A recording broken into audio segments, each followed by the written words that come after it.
ചിലവരൊക്കെ പറയുന്ന കേട്ടില്ലേ, നല്ല രീതിയിൽ ഒക്കെ ആണെങ്കിൽ 40 അല്ലെങ്കിൽ 45 വയസ്സ് റിട്ടയർമെന്റ് ആവണം എന്ന് പറയുന്നുണ്ട്. ഏർലി റിട്ടയർമെന്റ് പറയുന്നുണ്ട്. Okay, agree.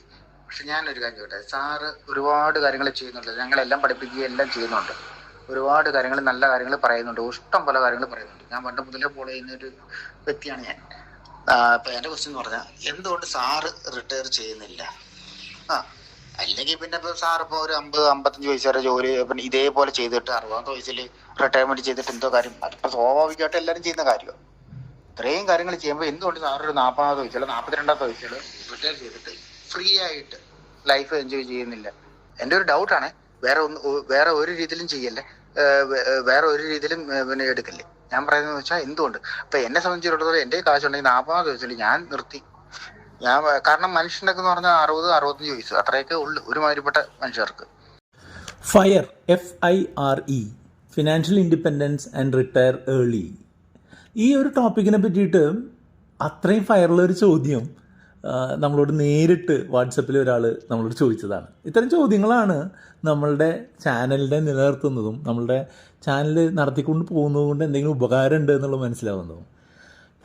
ഈ ചോദ്യങ്ങൾ നമ്മൾക്ക് സ്വന്തമായിട്ട് ഒന്ന് തിരിഞ്ഞു നോക്കാനും അതുപോലെ മറ്റുള്ളവർക്ക് കാര്യങ്ങൾ പറഞ്ഞു കൊടുക്കുമ്പോൾ നമ്മൾ എന്തൊക്കെ ചെയ്യണം, എന്തുകൊണ്ട് ചെയ്യരുത് എന്നുള്ള കാര്യങ്ങൾക്കൊക്കെ ഒരു ക്ലാരിറ്റി കൊണ്ടുവരാനൊക്കെ സാധിക്കാറുണ്ട് എന്നുള്ളതാണ്. അപ്പോൾ ഈ ചോദ്യത്തിനുള്ള ഉത്തരം ഞാൻ പറയാം. അദ്ദേഹത്തിൻ്റെ ചോദ്യം എന്താണെന്ന് വെച്ചാൽ, ഇത്രയും അധികം കാര്യങ്ങളൊക്കെ പറഞ്ഞു തരുന്ന ഞാൻ എന്തുകൊണ്ട് റിട്ടയർ ആവുന്നില്ല എന്നുള്ളതാണ്. ഞാൻ 1980 ജനിച്ചിട്ടുള്ള ഒരാളാണ്. അതായത് എനിക്കിപ്പോൾ 45 വയസ്സാകാനായിട്ട് പോകുന്നു. എൻ്റെ ഒരു ഇനീഷ്യൽ പ്ലാൻ അനുസരിച്ച് ഞാൻ ഒരു 42 വയസ്സ് അല്ലെങ്കിൽ 44 വയസ്സിലൊക്കെ റിട്ടയർ ആവേണ്ട ഒരാളായിരുന്നു. പക്ഷേ ഇപ്പോഴും ഞാനത് ചെയ്യുന്നില്ല എന്നുള്ളതിന് പ്രധാനമായിട്ട് 3 കാരണങ്ങളാണുള്ളത്. ഒന്നാമത്തെ കാരണം എന്താണെന്ന് വെച്ചാൽ, നമ്മൾ റിട്ടയർ ചെയ്യുമ്പോൾ നമ്മളൊരു ഫുൾ ടൈം ജോലിയിൽ നിന്ന് ഒഴിവായി പോവുകയാണ്. ആ ഫുൾ ടൈം ജോലിയുടെ ഗുണം എന്താ? നമ്മൾക്ക് മാസാമാസം കൃത്യമായിട്ട് ശമ്പളവും അതുമായിട്ട് ബന്ധപ്പെട്ടിട്ടുള്ള ആനുകൂല്യങ്ങളും ബോണസും ഗ്രാറ്റുവിറ്റിയും പെൻഷനും ഒക്കെ ഉണ്ട് എന്നുള്ളതാണ്. അപ്പോൾ നമ്മൾ അങ്ങനെ ഒരു പ്രധാനപ്പെട്ട ഒരു സെറ്റ് ഓഫ് ഇൻകം സോഴ്സുകൾ നമ്മൾ ഒഴിവാക്കുമ്പോൾ അതിൻ്റേതായ ഒരു ബാക്കപ്പ് നമ്മളുടെ കയ്യിലുണ്ടാവണം. അല്ലാതെ ചുമ്മാ ഒരു സുപ്രഭാതത്തിൽ പോയിട്ട് ജോലി കളയുക എന്നുള്ളത് വെറും മണ്ടത്തരാണ്. അപ്പോൾ അത് നമ്മൾ മാനേജ് ചെയ്യുന്നതിനായിട്ടുള്ള ഗോൾ പ്ലാനുകൾ നമ്മൾ ഉണ്ടാക്കണം എന്നുള്ളത് നമ്മൾ പലപ്പോഴും നമ്മുടെ വീഡിയോയിൽ പറയാറുണ്ട്. നമ്മൾ ഇപ്പോൾ പേഴ്സണലി എൻ്റെ ഒരു ഗോൾ പ്ലാൻ എന്ന് പറഞ്ഞിട്ടുണ്ടെങ്കിൽ അതിലെ ഏറ്റവും പ്രധാനപ്പെട്ട ഐറ്റം എൻ്റെ റിട്ടയർമെൻറ്റ് തന്നെയാണ്. രണ്ടാമത്തേത് എൻ്റെ കുട്ടികളുടെ വിദ്യാഭ്യാസമാണ്. മൂന്നാമത് ഉള്ള ചെറിയൊരു ഗോൾ എന്ന് പറഞ്ഞിട്ടുണ്ടെങ്കിൽ നമ്മുടെ ഡെറ്റ് അല്ലെങ്കിൽ ലോൺ ക്ലിയർ ചെയ്യുക എന്നുള്ളതാണ്. അപ്പോൾ ഈ ഗോളുകൾ നമ്മൾ 100% അച്ചീവ് ചെയ്തതിന് ശേഷം മാത്രം റിട്ടയർ ആവുക എന്നുള്ളതാണ് നല്ലത്. അല്ല എന്നുണ്ടെങ്കിൽ നമ്മൾക്ക് മറ്റൊരു ജോലി വീണ്ടും കണ്ടെത്തേണ്ടതായിട്ട് വരും, അല്ലെങ്കിൽ മറ്റൊരു ജോലി നമ്മൾ ആ സമയത്ത് നമ്മൾ ഉദ്ദേശിക്കുന്ന ബെനിഫിറ്റ് കിട്ടാതെ വരും. അപ്പോൾ നമ്മളൊരു കുടുക്കിലാവും. അപ്പോൾ നമ്മൾ ഈ പറഞ്ഞിട്ടുള്ള ഈ 3 ഗോളുകൾ, പേഴ്സണലി ഞാൻ ഈ പറഞ്ഞിട്ടുള്ള 3 ഗോളുകളും അച്ചീവ് ചെയ്താൽ മാത്രമേ ഞാൻ റിട്ടയർ ആവുകയുള്ളൂ. ആ ഒരു ഗോളുകൾ എവിടം വരെ എത്തിയെന്ന് ചോദിച്ചു കഴിഞ്ഞാൽ മിക്കവാറും ഈ 3 ഗോളുകളും അതിൻ്റെ പണം ആവശ്യത്തിനനുസരിച്ചുള്ള 70 മുതൽ 80% വരെ അതിലേക്ക് എത്തിയിട്ടുണ്ട്. അതായത് ഒരു 1/4 ഭാഗം കൂടെ നമ്മൾ കവർ ചെയ്യാറുണ്ട്, 3/4 ഭാഗം ആയിട്ടുണ്ട്. അപ്പോൾ അതുവരെ ക്ഷമിക്കുക എന്നുള്ളതാണ് ഞാൻ ഉദ്ദേശിച്ചിട്ടുള്ളത്. അല്ലെങ്കിൽ അതുവരെ നമ്മൾ മുന്നോട്ട് പോവുക എന്നുള്ളത് തന്നെയാണ്. ഈ 100% ആയാലും ഞാൻ ചിലപ്പോൾ റിട്ടയർ ആവണമെന്നില്ല എൻ്റെ ഫുൾ ടൈം ജോലിയിൽ നിന്ന്. കാരണം എന്താ വെച്ചാൽ, ഞാൻ എൻ്റെ ഫുൾ ടൈം ജോലിയിൽ സംതൃപ്തനാണ്, ഞാൻ ചെയ്യുന്ന കാര്യങ്ങളിൽ ഞാൻ സംതൃപ്തനാണ്. അത് എനിക്ക് എൻ്റെ മറ്റുള്ള കാര്യങ്ങൾ ചെയ്യുന്നതിന് തടസ്സമായി വരുന്ന രീതിയിൽ എൻ്റെ ജോലി വരുന്നില്ല. എനിക്ക് വർക്ക് ലൈഫ് ബാലൻസ്, വീടും ജോലിയും തമ്മിലുള്ളൊരു ബാലൻസ് കൃത്യമായിട്ട് നിലനിർത്തി കൊണ്ടുപോകാൻ പറ്റുന്നുണ്ട്. എൻ്റെ മറ്റുള്ള ഇൻട്രസ്റ്റുകൾ പെർസ്യൂ ചെയ്യാനായിട്ട് ഒരു ബുദ്ധിമുട്ടുമില്ലാതെ പറ്റുന്നുണ്ട്. അപ്പോൾ ഈ കാര്യങ്ങളൊക്കെ ഉള്ളത് കൊണ്ട് ഞാൻ ചുമ്മാ റിട്ടയറായി, ഏർലി റിട്ടയർമെൻ്റ് എടുത്തു എന്ന് പറയാൻ വേണ്ടി മാത്രം റിട്ടയർ ആവുന്നത് അത്ര നല്ലൊരു കാര്യമായിട്ട് എനിക്ക് തോന്നുന്നില്ല. അതുകൊണ്ട് ആണ് പ്രധാനമായിട്ടും ഞാൻ റിട്ടയർ ആവാത്തത്. രണ്ടാമത്തെ കാര്യം, ഈ ജോലി വിട്ടുകഴിഞ്ഞാൽ നമ്മൾ മിനിമം നമ്മൾക്ക് ഒരു 9 മണിക്കൂർ ഒരു ദിവസം നമുക്ക് എക്സ്ട്രാ കിട്ടുകയാണ്. ആ 9 മണിക്കൂർ നമ്മൾ എന്ത് ചെയ്യാൻ പോകുന്നു എന്നുള്ളത് നമ്മൾ മനസ്സിലാക്കണം. ഇപ്പോൾ ഞാൻ 45 വയസ്സുള്ള ഞാൻ ഇപ്പോൾ അടുത്തൊരു 70 വയസ്സ് വരെ ജീവിക്കുകയാണെങ്കിൽ അടുത്ത 25 വർഷം ഓരോ ദിവസവും എനിക്ക് 9 മണിക്കൂർ എക്സ്ട്രാ കിട്ടുകയാണ്. ആ 9 മണിക്കൂർ ഞാൻ എന്ത് ചെയ്യും?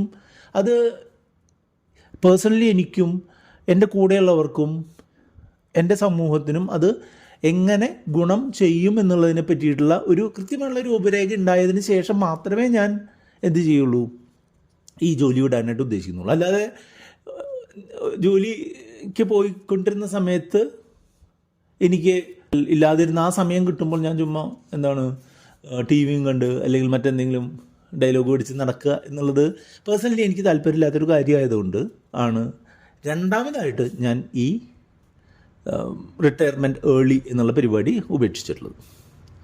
മൂന്നാമത് ഒരു ചെറിയൊരു കാരണമാണ്. അതായത് നമ്മൾ ഈ ഗോളുകൾ ഞാൻ നേരത്തെ ഇതിൻ്റെ തുടക്കത്തിൽ സൂചിപ്പിച്ചിരുന്നല്ലോ, എൻ്റെ ഒരു പ്ലാൻ അനുസരിച്ച് 40നും 45നും ഇടയ്ക്കുള്ള സമയങ്ങളിൽ ഒരു റിട്ടയർമെൻറ്റ് ഏർലി എന്നുള്ളൊരു പ്ലാൻ ഉദ്ദേശിക്കാനായിട്ടുണ്ടായിരുന്നു.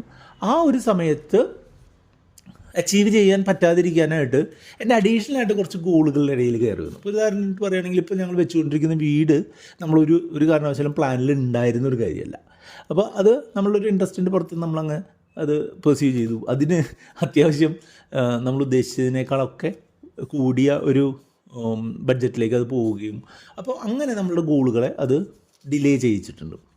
അതുമാത്രമല്ല, ഇപ്പോൾ ഈ അടുത്ത് നമ്മളുടെ മാർക്കറ്റ് സിനാരിയോ ഒക്കെ നെഗറ്റീവ് ആയതും നമ്മളുടെ ഗോളുകളെ ചെറിയ രീതിയിൽ പിന്നോട്ട് വലിച്ചിട്ടുണ്ട്. പക്ഷേ അതെല്ലാം ശരിയായി വരും എന്ന് തന്നെയാണ് നമ്മളുടെ വിശ്വാസം.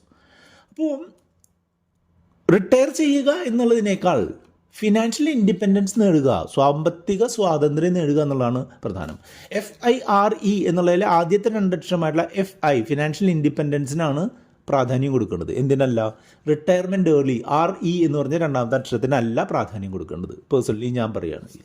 അപ്പം ഫിനാൻഷ്യലി ഇൻഡിപെൻഡൻസിൻ്റെ ഒരു 1/4 ഭാഗത്തിൽ എത്തിയിട്ടുള്ള ഞാൻ ആ 1/4 ഭാഗം കൂടെ കംപ്ലീറ്റ് ചെയ്യുകയും അതുപോലെ എനിക്ക് ഇപ്പോൾ ഈ റൂപ്പി മങ്ക് പോലുള്ള സംവിധാനങ്ങളോ അല്ലെങ്കിൽ മറ്റെന്തെങ്കിലും ഒരു അഡീഷണൽ ആയിട്ടുള്ള ഒരു എൻഗേജ്മെൻറ്റ് ഓപ്പർച്യൂണിറ്റിയോ കിട്ടുകയോ ചെയ്യുകയാണ് എന്നുണ്ടെങ്കിൽ എനിക്ക് എൻ്റെ ബാക്കിയുള്ള സമയം കൂടെ എഫക്റ്റീവ്ലി യൂട്ടിലൈസ് ചെയ്യാൻ പറ്റുന്ന ഒരു അവസരം കൂടെ ഉണ്ടാവുകയാണെന്നുണ്ടെങ്കിൽ ആ സമയത്ത് ഞാൻ ചിലപ്പോൾ റിട്ടയർ ആയേക്കാം.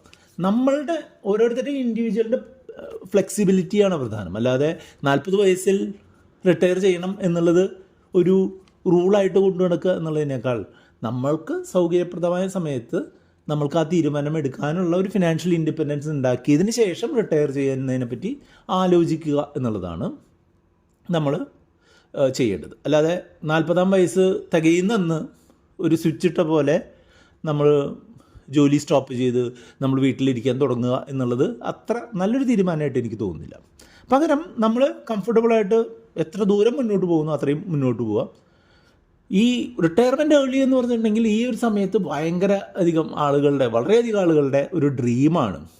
പക്ഷേ അത് ആ ഡ്രീം അച്ചീവ് ചെയ്യുന്നതിനായിട്ട് വളരെ കെയർഫുള്ളായിട്ട് നമ്മൾ പ്ലാൻ ചെയ്യുകയും ആ കാര്യങ്ങൾക്ക് നമ്മൾ ഫിനാൻഷ്യലി റെഡിയാണ് എന്നുള്ളത് ഉറപ്പുവരുത്തുകയും ചെയ്യണം. അല്ലാന്നുണ്ടെങ്കിൽ നമ്മൾക്കിതിലേക്ക് ചിലപ്പോൾ തിരിച്ചു വരാനായിട്ട് പറ്റില്ല. ഉദാഹരണമായിട്ട് പറയുകയാണെങ്കിൽ 40-ാം വയസ്സിൽ റിട്ടയർ ആയിട്ടുള്ള ഒരാൾ ഒരു 5 വർഷം കഴിയുമ്പോൾ നമ്മൾ പല കാരണങ്ങൾ കൊണ്ട് നമുക്ക് തിരിച്ചു വരണമെന്ന് ചോദിച്ചു കഴിഞ്ഞാൽ ചിലപ്പോൾ 40-ാം വയസ്സിൽ നമ്മൾ വിട്ടുപോയ ജോലിയോ അതിൻ്റെ അടുത്ത് പോലും കിട്ടുന്ന ഒരു ജോലിയോ 45-ാം വയസ്സിൽ തിരികെ വന്നു കഴിഞ്ഞാൽ കിട്ടില്ല എന്നുള്ളത് പ്രത്യേകം നിങ്ങൾ ശ്രദ്ധിക്കണം. ഫിനാൻഷ്യലി നമ്മൾ പ്രിപ്പയർഡ് ആവണം എന്നുള്ളതിനൊപ്പം തന്നെ നമ്മൾക്ക് എന്തുമാത്രം എക്സ്പെൻസ് വരാൻ സാധ്യതയുണ്ട്.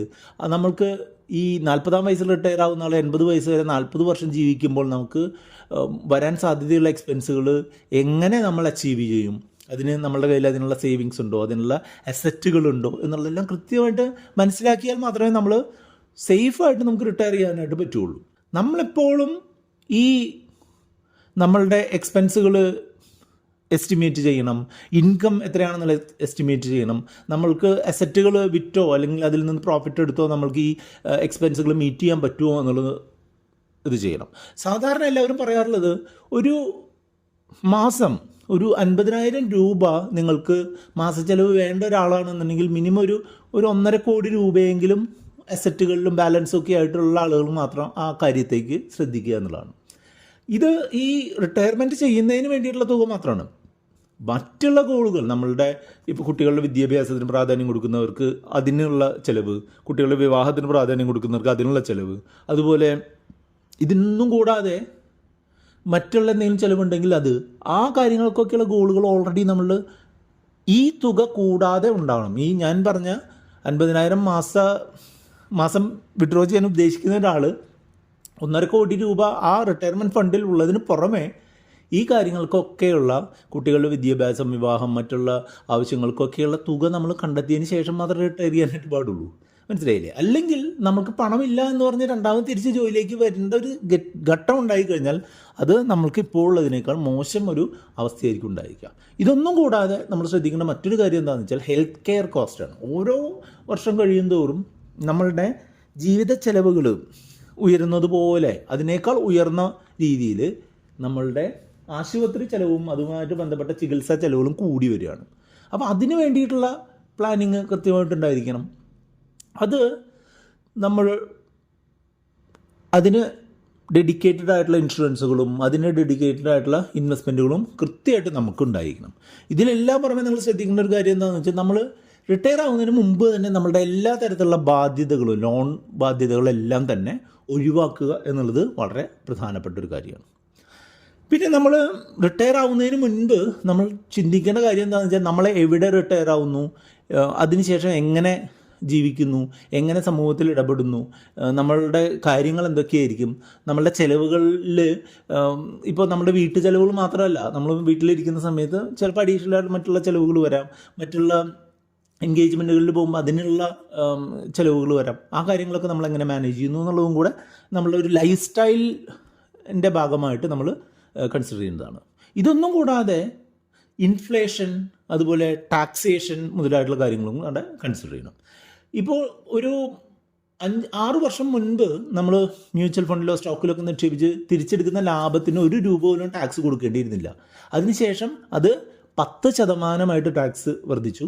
ഇപ്പോൾ 12.5%. നാളെ ചിലപ്പോൾ അത് 15 or 20 ആയി മാറും. അപ്പോൾ അങ്ങനെ ടാക്സേഷൻ്റെ ഒരു പ്രശ്നമുണ്ട്. അതുപോലെ ഇൻഫ്ലേഷൻ, കഴിഞ്ഞ വർഷം 100 രൂപയ്ക്ക് വാങ്ങിയ സാധനം ഉറപ്പായിട്ട് ഈ വർഷം 110 അതിൽ കൂടുതലോ ആവാനുള്ള സാധ്യതയുണ്ട്. അപ്പോൾ നമുക്ക് ഈ വർഷം 50,000 രൂപ ചിലവ് വേണ്ടി ഒരാൾ അടുത്ത വർഷം ഒരു 55,000 കൺസിഡർ ചെയ്താലേ മാസച്ചെലവുകൾ കൃത്യമായിട്ട് നടന്നു പോകുള്ളൂ. ഇതുകൂടാതെ വേണ്ട മറ്റൊരു കാര്യം എന്താണെന്ന് വെച്ചാൽ അൺഎക്സ്പെക്റ്റഡ് ആയിട്ടുള്ള ചിലവുകൾ. നമ്മൾ വാഹനം ഉപയോഗിക്കുന്ന ആളാണെങ്കിൽ വാഹനത്തിൻ്റെ ഒരു ആക്സിഡൻറ്റ് പറ്റി, അപ്പോൾ അതിനൊരു ചിലവ്, അത് നമ്മൾ പ്രതീക്ഷിക്കാത്തൊരു കാര്യമാണ്. അല്ലെങ്കിൽ വീട്ടിൽ എന്തെങ്കിലും ഹോം അപ്ലയൻസ് തകരാറിലായി, അതിനൊരു ചിലവ്. അതുപോലെ മറ്റെന്തെങ്കിലും കണ്ടിജൻസി ആയിട്ടുള്ള ചിലവുകൾ, അങ്ങനെയുള്ള കാര്യങ്ങൾക്കൊക്കെ നമുക്ക് കൃത്യമായിട്ടുള്ളൊരു പ്ലാനും പദ്ധതിയും ഉണ്ടെങ്കിൽ മാത്രമേ ഇത് മുന്നോട്ട് പോവുകയുള്ളൂ. നമ്മളെപ്പോഴും ഒരു റിയലിസ്റ്റിക് ആയിട്ടുള്ള ഒരു പ്ലാനുമായിട്ട് മുന്നോട്ട് പോവുക, പക്ഷേ അതെപ്പോഴും ഒരു ഫ്ലെക്സിബിലിറ്റിയോട് കൂടി. നമ്മൾക്കിപ്പോൾ 2026 റിട്ടയർ ചെയ്യണമെന്നുണ്ടെങ്കിൽ 2027 ആയാലും കുഴപ്പമില്ല എന്നുള്ള രീതിയിലുള്ള പ്ലാനിങ് ആയാലും അത് മുന്നോട്ട് പോകുന്നതിന് കുഴപ്പമില്ല. അതല്ലാതെ 2026 ജനുവരി 1 ഞാൻ എല്ലാം സ്റ്റോപ്പ് ചെയ്യുമെന്ന് പറഞ്ഞ് പോകുന്നത് ചിലപ്പോൾ വർക്കൗട്ട് ആവണമെന്നില്ല. അപ്പോൾ അങ്ങനെ പല ഓപ്ഷനുകളൊക്കെ ഉപയോഗിച്ച് കൃത്യമായിട്ടുള്ള ഒരു റിയലിസ്റ്റിക് പ്ലാനോട് കൂടി മുന്നോട്ട് പോയാൽ നിങ്ങൾക്ക് തീർച്ചയായിട്ടും റിട്ടയർമെൻറ്റ് ഏർലി എന്നുള്ള സംഗതി നടക്കും. പക്ഷേ അതിനു മുൻപ് ഈ കാര്യങ്ങളൊക്കെ നിങ്ങൾ ചിന്തിച്ചിരിക്കണം. അപ്പോൾ ഈ ക്വസ്റ്റ്യൻ എന്നോട് ചോദിച്ച ആ സുഹൃത്തിന് വീണ്ടും നന്ദി അറിയിക്കുകയാണ്. ഓക്കെ സാറേ, ഞാനേ പിന്നെ ജസ്റ്റ് ഒരു കാരണം അറിയാൻ വേണ്ടി ഞാൻ ചോദിച്ചാ കേട്ടോ. ഓക്കെ, സാറിന് മനസ്സിലായെന്ന് തോന്നുന്നു. ഓക്കെ, എനിക്ക് മനസ്സിലായിട്ടുണ്ട്. പിന്നെ ഒരു വീഡിയോ ആയിട്ട് ചെയ്യുവാണെങ്കിൽ അത്രയും കൂടെ നല്ലതാണ് കേട്ടോ. ഒരുപാട് പേർക്ക് ഇതേ എൻ്റെ കൂട്ട് തന്നെ ഒരുപാട് പേർക്ക് ഡൗട്ട് വരും, സെയിം ക്വസ്റ്റ്യൻ തന്നെ വരും. പറ്റുമെങ്കിൽ ഒരു വീഡിയോ ആയിട്ട് ചെയ്യാൻ പറ്റുമെങ്കിൽ അത്രയും നല്ലത്. അപ്പോൾ അടുത്ത വീഡിയോയിൽ കൂടുതൽ കാണാം. ഈ financial independence and retire early എന്ന് പറഞ്ഞതിനെ പറ്റിയിട്ടുള്ള കാര്യങ്ങളാണ് ഈ കാണുന്ന 2 വീഡിയോയിൽ കാണുന്നത്. നിങ്ങൾക്ക് അതിനെ പറ്റിയുള്ള ഒരു ഗൈഡൻസ് വേണം എന്നുണ്ടെങ്കിൽ നിങ്ങൾക്ക് നമ്മളുടെ വാട്സപ്പ് നമ്പറായിട്ടുള്ള 8848030018 നിങ്ങൾക്ക് കോൺടാക്ട് ചെയ്യാം.